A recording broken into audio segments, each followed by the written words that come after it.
Where a covert entry is planned, it's all about stealth, silence, and even deception. The team is trying to get as close as possible to the enemy position or stronghold without detection. Alright y'all, welcome back to Combat Arms channel. Okay, so we are checking out SAS survival secrets again. I think we checked out like a small snippet when we were looking at their black kits. That was really cool and super nostalgic. So I want to check out more of these. I know you guys have been wanting me to check out more of these, but I haven't really been wanting to try just because I feel like it's going to get copyright claims. But that's what we're doing today. We're going to see if they'll let me react to their videos. Now, they have a lot of episodes, and a lot of the episodes are pretty lengthy. Of course, I can't react to the whole thing. Then I'm just asking to get copyright claimed. So I'm going to try and take snippets here and there and do a reaction to them. But we'll see. I guess today will be the test run if we can actually do this. Now, this is episode 5. I'm not really sure what the episode's name is, but this delves into their CQB stuff, and this is really cool, especially like the SAS. You guys already know they're kind of like masters of the whole room clearing and violence of action when it comes to stuff like that. And we've seen it with the Iranian embassy siege, but I want to check it out and see how they do it. This is pretty old, so of course it's not going to be super up to date, and of course you're not going to put everything in a video like this, but it'll be cool regardless. And of course, since it is kind of old, it does have that aesthetic to it, so I'm excited to check it out. Now, in the last reaction video I was talking about these patches, so I will try and get these available to everyone, but I'm doing a test run right now. I got some like international stamps, so if I can just throw these in an envelope, that'll help with the shipping costs, and it'll help for you guys, so it's a little bit cheaper. So I'll see if those actually make it okay using those stamps, and if they do, then I'll try and put these up on like Etsy or something as well. But yeah, we'll see. I'm doing a little test run right now, so I'll keep you guys posted on that. But again, let's check out this video. I know you guys are excited to check it out as well, so let's get into it. In this episode, we'll see how the SAS carry out close-quarter battle techniques in a counter-terrorist role, similar to those performed in the famous Iranian embassy siege. Man, it's so aesthetic already. For any counter-terrorist operation to be a success, there is 3 essential factors it must have. Speed. Surprise. Aggression. Okay. Surprise. Yeah. We're getting there. Yep. Oh, that fast throw, dude. It's a lethal act and is just as dangerous for the hostages and the assault team as it is for the terrorists. The men in black are only ever called upon to resolve a siege scenario as a last resort. The secret to this and the Special Air Service's extraordinary fighting skills is training. In this episode of SAS Survival Secrets, we're going to show you all the elements needed to perfect the art of counter-terrorist maneuvers. Holy cow. I'm trying to like pay attention to what he's actually saying, but the clips are just insane. Of course, you got the classic SAS aesthetic. You guys have seen, I've tried to rip that off in a couple of shorts already, but you got the classic SAS aesthetic. They're just going in super violent, throwing all the flashbangs, doing a little, couple bursts with their MP5s. It's just so cool. Of course, this is like relatively old, so it's not going to be their modern day tactics or modern day equipment. But I mean, these guys were made famous because of the Iranian embassy siege. Otherwise, you wouldn't know about them because they do their job so well and so effectively. And they don't really need that spotlight per se. But it's just cool when you can take a certain aesthetic and pin it to one specific event. It's kind of like the GIGN. They have a very retro aesthetic when everybody thinks of them in their mind.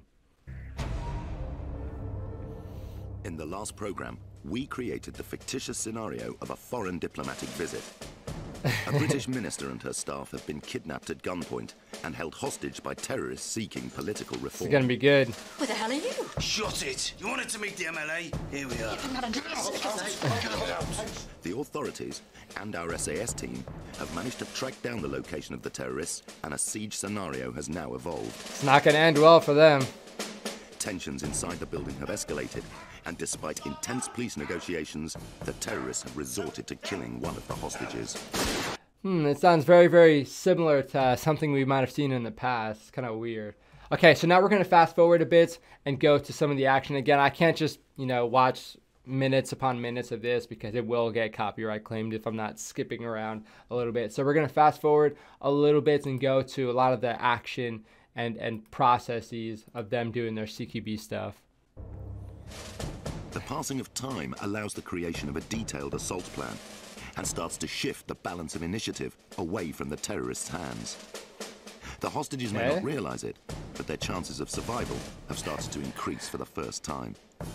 The terrorists can only guess about what is going on outside. One of the most crucial factors is how to get into the building in the first place. This discipline is known as methods of entry. Hell yeah, When assaulting MOE. a building, there is two types of method of entry. Firstly, overt. When you're going to use explosives, as you've seen in the Iranian embassy siege. Yep. Second, covert. When you want to move silently into the building as far as possible without alerting the enemy. Yeah, so we have the same thing in the Marine Corps, at least when I was on the CQB team. You'd have, I think we called it dynamic and then stealth, but then you could also do a combination. So dynamic is, you know, using explosive breaching, using ballistic breaching, mechanical breaching, just going in, being as quick and violent as you can while being, you know, relatively effective and controlled. And then stealth is going in really stealthy. You're not really communicating too much, you know, using hand and arm signals. And then whenever you start doing stuff, you can maybe switch from stealthy to dynamic whenever things start kicking off. And even once you go and start kicking things off, you can switch back to stealth if, you know, the enemy doesn't necessarily know where you are, or if you want to confuse them a bit. So you do have it like that. You can sort of combine them. Whether it's covert or overt, surprise is the key factor to a successful assault. That's Overt very methods true. of entry rely more on speed, loud explosions and movement in an attempt to overwhelm the enemy. Yep. Where a covert entry is planned, it's all about stealth, silence, and even deception. Cool, The team cool is night trying vision to get shot. as close as possible to the enemy position or stronghold without detection. However, should the team be compromised, the offensive will go noisy and instantly transform to an overt assault. Yep. Gets very violent, very loud, all the Both tactics will flashbangs. utilize specialist entry equipment for the task. For the covert MOE team, their This is kit so must be cool. silent but potent. Potent. Oh yeah, This machine hydraulic. here is a separator, but also a cutting machine. You can jam this in between bars, operate it. Ah, he's got the manual The one, jaws will okay. open up to give you easier access. This has got a 20-ton cutting force. Dude, that thing is freaking mean. I don't know how old this video is, but I didn't think that equipment was honestly that old. I thought it was relatively new, but yeah, that thing is a freaking beast. I mean, you might see very similar things with like the Jaws of Life, but those are generally like powered. You can have like the pumping one, which is a little bit slower.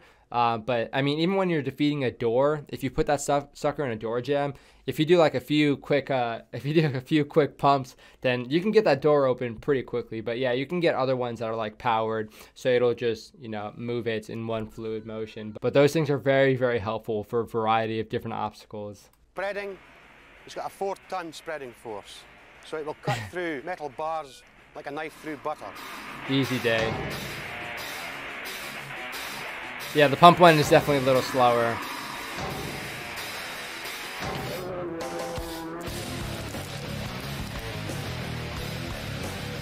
Hell yeah. This piece of equipment here is a hydraulic door opener. There you go.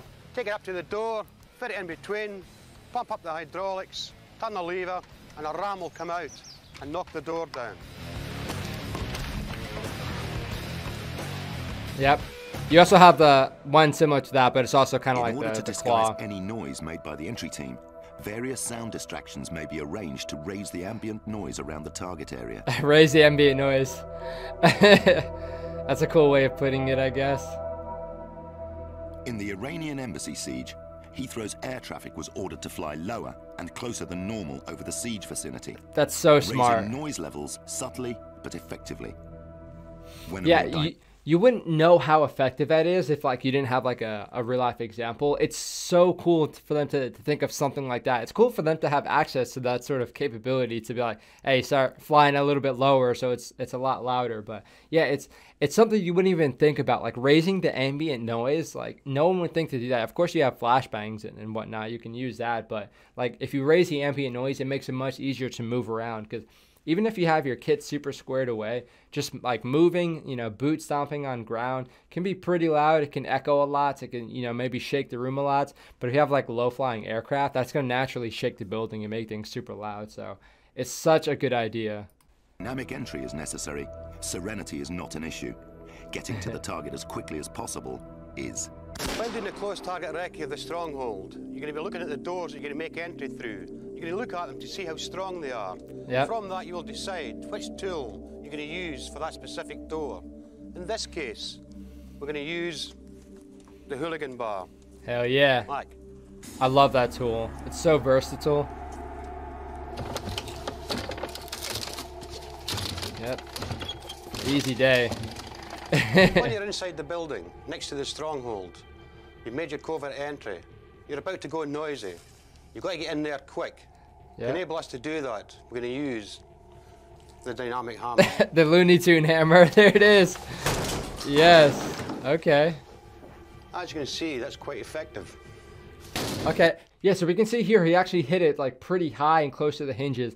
I've not seen anyone actually take that approach. Normally when we use like the ram or the hammer or like sledgehammer or something like that, we would go for about midpoint between the door and the catch right here. So pretty much right around here is where you'd hit it. Because with cheap doors like this, if you hit the center, it might actually just break through it. So that's something to consider. But yeah, we would generally do about midway and hit about the center of the door, sort of near the doorknob. So I've never seen anyone attack the hinges, but I mean, it seemed like it worked pretty well. But again, this guy probably has years of practice with that thing. So that was just cool to see regardless. Yes. As you can see, that's quite effective. Yeah. When entering a stronghold, you may come across a stronger door. For instance, an industrial fire door. Oh, For yeah. that, you use the Remington 870 Magnum shotgun. Hell with the yeah. Hatton round. The Hatton round fires a solid plastic slug. You use that into the hinges, 1, 2, Okay. and finally into the lock, 3. Push the door over, and you're inside. Okay, so that's kind of different as well. We would do like a figure 8 wherever the catch is. So if you have the doorknob like right, this is gonna be hard. If you have the doorknob right here, we would generally go where the catch is. So maybe like a figure 8 right here, just to break that thing. Because if you break that, you can push the door open. But again, attacking the hinges might take a little bit longer, but it really depends on what kind of round you're using. Because if you have like a straight breaching round, then it could be pretty good if you attack the hinges as well. That thing is, it's just, okay. That door was pretty cheap, but that was badass. Is just one example of explosive MOE techniques that encompass the SAS blueprint of speed, aggression, and surprise. Beautiful. But just because a door is there, it doesn't mean that they have to be used.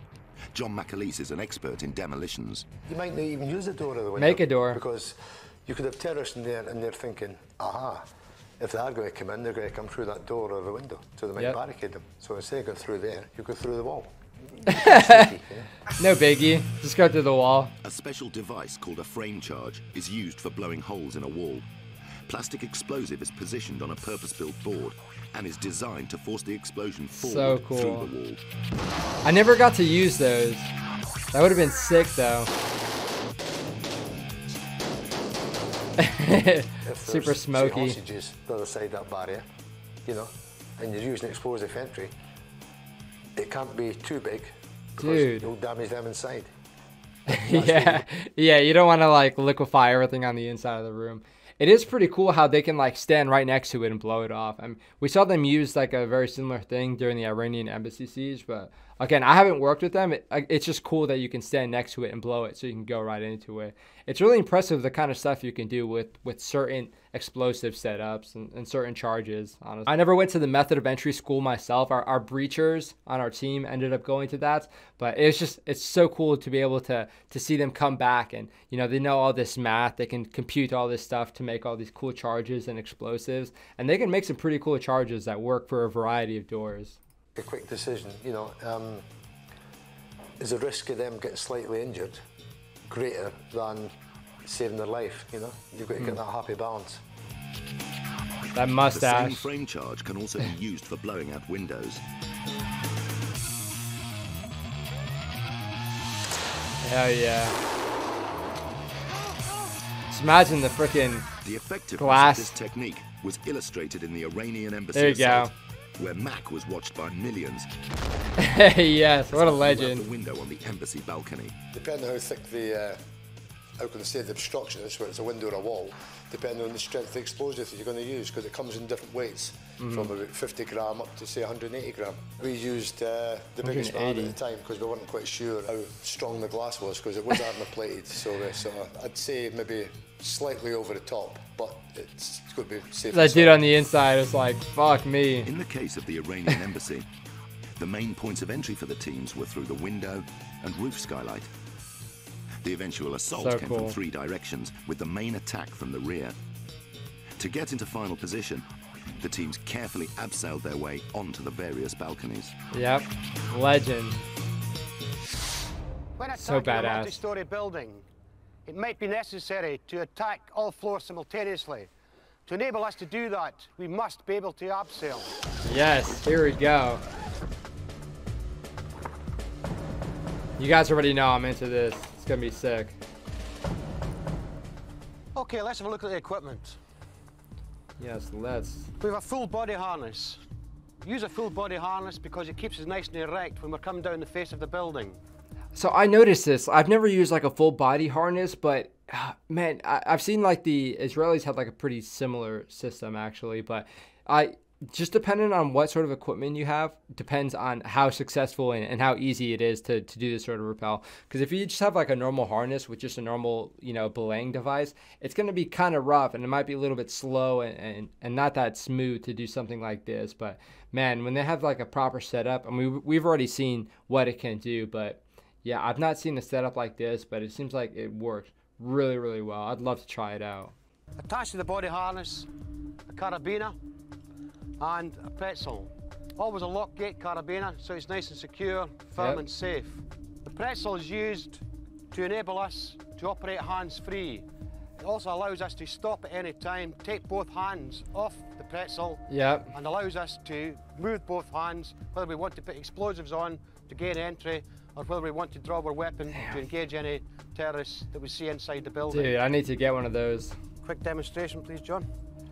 I'm just nerding out in their gear right now. Hands off, perfectly That's static. awesome. Pull your weapon out.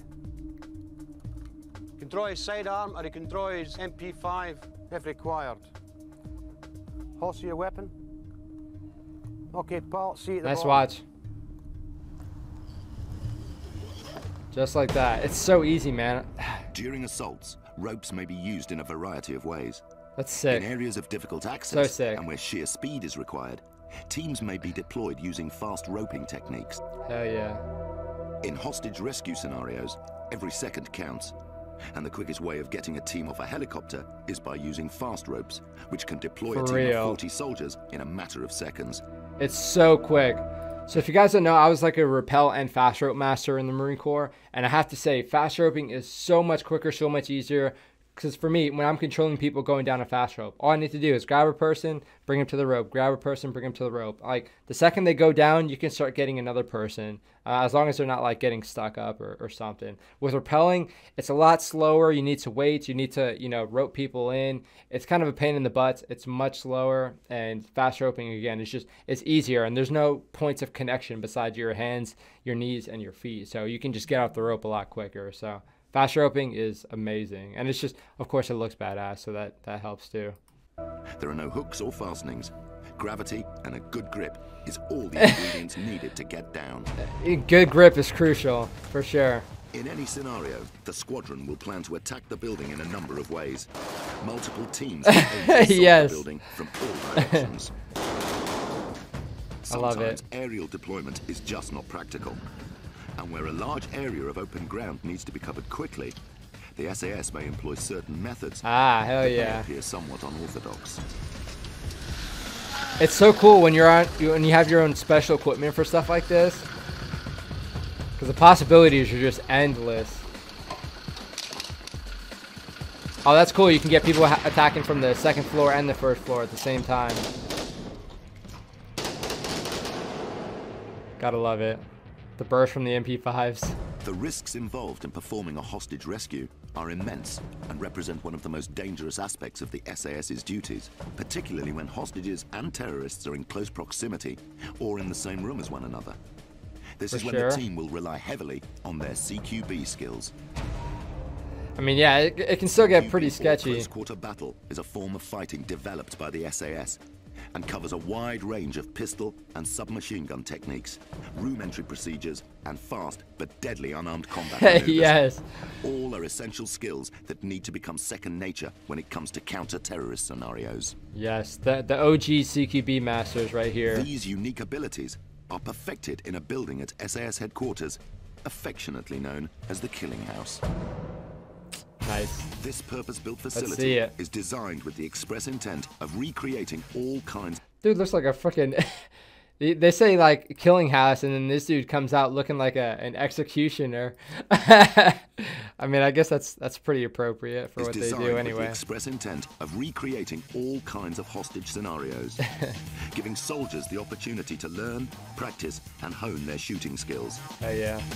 When on hostage rescue duties, the team will spend many, many hours in the Killing House, expending thousands of rounds of ammunition. Yes. Realism is essential, and therefore only live bullets are used.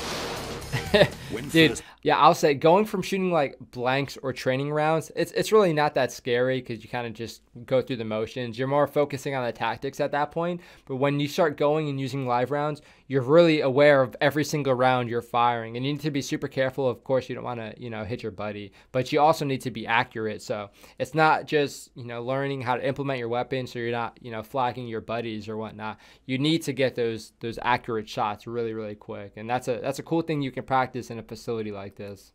Joining the SAS, most soldiers arrive with no prior experience of firing either a pistol or a submachine gun. Training starts with the basics. The first thing a soldier must learn is how to draw, hold, and fire his pistol quickly and accurately. Yep. Very important skill right there. Reaction times are everything in a lethal confrontation, and a team member must be able to draw their gun in a split second to give them the advantage. During CQB, terrorists will be pumped up on adrenaline. They might even be high on drugs. Yeah, I was gonna say it. Sometimes one shot just isn't enough. And when he's got his finger on a trigger, you need to make sure he goes down. For that reason, SAS soldiers must learn to perfect the double tap. Perfect the double tap. If you fire one shot, I like it. you may not bring that guy down. If you fire two shots in quick succession, within a couple of inches of each other, it's like getting hit with a sledgehammer twice. What? That will put him down. That's a very true point. Yeah, so that's a very valid point. So, like, of course, it's nice to shoot and get, like, a really small grouping. However, with, like, CQB or stuff like that, you don't really want to do that. So, let's say if you hit someone here and here, if you do it, like, really quick, like, one after another, basically those shockwaves will go and then meet each other and just, like, clash and make a bigger wound cavity. So, like, it's kind of like morbid, if you will, but it makes a lot of sense. And it's kind of cool to hear them using that same mindsets back in the day. I thought, like, when I got taught that at CQB school, I'm like, dang, that's like some pretty revolutionary stuff. Like, people always consider, like, getting like a super small grouping, like, it's something you want to do, but I guess it's not really the case. And it's cool. Again, it goes to show that these guys are like the OG CQB masters. They think about everything when they're talking about stuff like this. The pistol is mostly used as a backup weapon. The main weapon of choice for all SAS counter-terrorists is the MP5. Beautiful. The MP5 is well recognized as one of the most accurate and reliable submachine guns in the world. And it's sexy. Learning how to fire it accurately needs to become second nature. A team member will spend hundreds of hours becoming more and more confident with their weapon, to a point where it becomes an extension of their hand. That's so cool. We normally use it on single shot and fire double taps, obviously for control.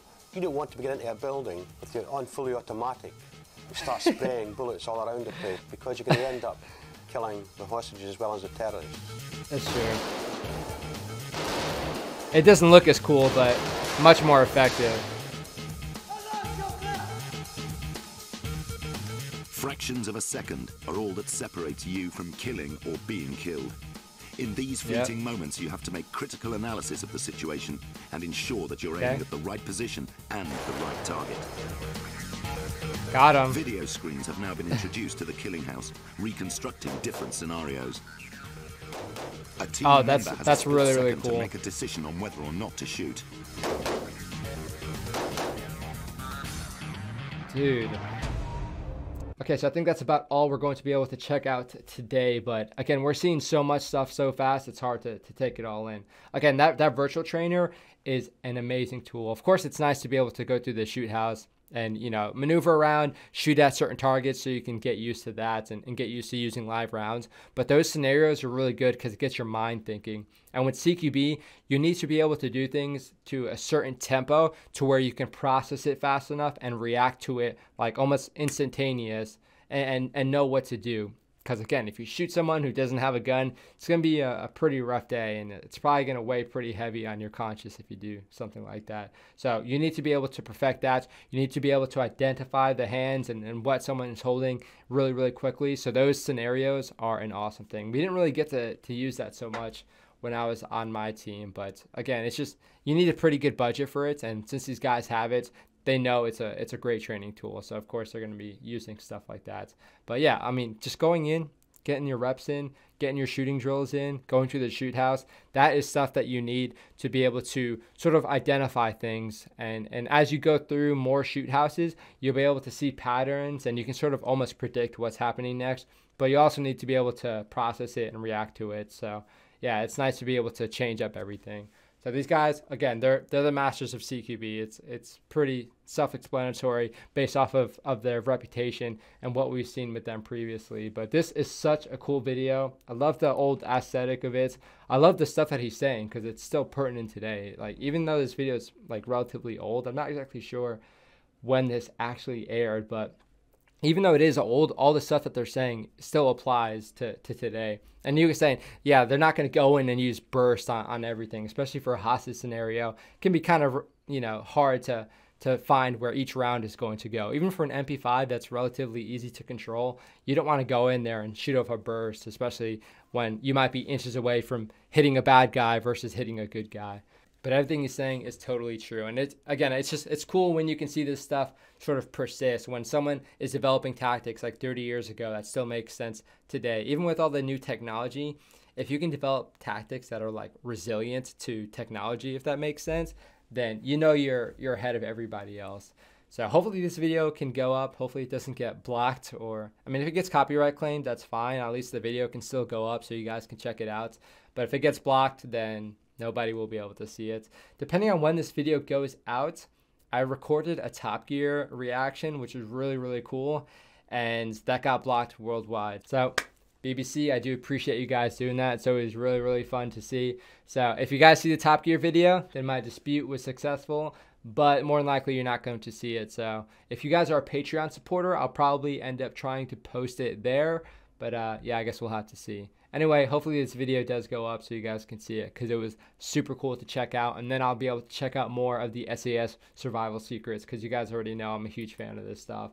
I'm not trying to be like an SAS fanboy, but it's kind of hard not to be, especially when you're passionate about CQB and you see what those guys have developed, and you get a lot of respect for sure.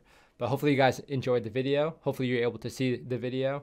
And yeah, thank you guys for supporting the channel, for liking and commenting and subscribing and buying the merch and going on the Discord and support me on Patreon. I do appreciate you guys very much. And thank you for the awesome recommendations. Thank you for allowing me to grow this channel to what it is today and grow the community to what it is today. So hopefully you guys enjoyed the video. That is it for this one. I will see you all in the next one.